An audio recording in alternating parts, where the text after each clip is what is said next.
Merci Monsieur le Président. Explication de vote. Donc la région a décidé d'utiliser une possibilité prévue dans le règlement européen, l'obligation de service public, en prenant de manière unilatérale des prescriptions d'exécution d'obligations de service public pour la mise en œuvre du service public de transport ferroviaire régional de voyageurs.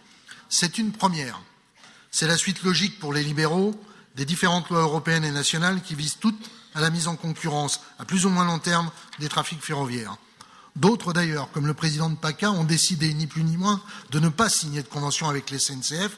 Vous avez décidé d'employer une forme de 49.3 contre l'opérateur public SNCF.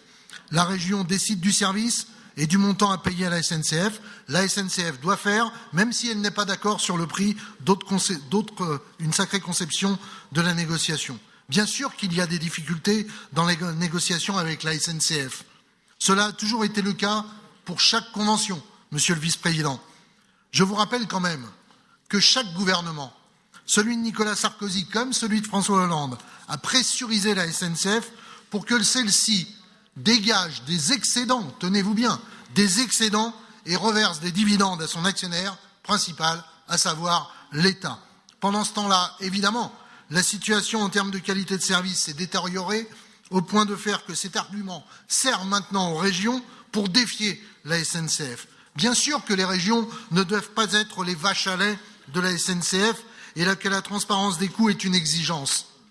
L'analyse a priori, faite par des soi-disant experts, dont d'ailleurs il ne nous a pas été autorisé en commission d'avoir les noms, nous laisse un arrière-goût de doute sur la réalité de ce qui nous est avancé. Doute encore plus exacerbé lorsque nous savons qu'une filiale de Transdev, concurrente directe de la SNCF, aurait expertisé les chiffres donnés par la SNCF et estimé, bien évidemment, concurrence oblige, à moins 10%, voire plus, ce qui aurait été, d'après elle, la facture normale. L'exécutif régional propose donc un acte unilatéral, temporaire, sans d'ailleurs nous préciser le délai, encore que nous rappelons simplement que le règlement européen permet une temporalité de 2 ans. Effectivement, je pense que c'est ce que vous espérez. D'ici 2 ans, la situation législative pourrait modifier les règles en termes de transport en direction de ceux qui prônent la concurrence.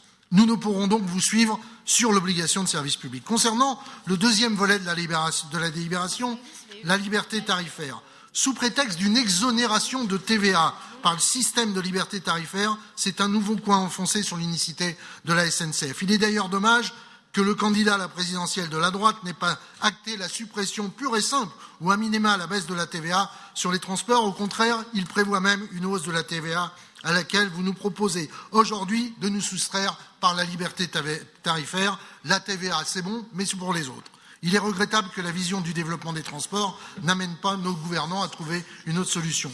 La révision envisage-t-elle de diminuer la tarification? Vous nous avez répondu. En conséquence,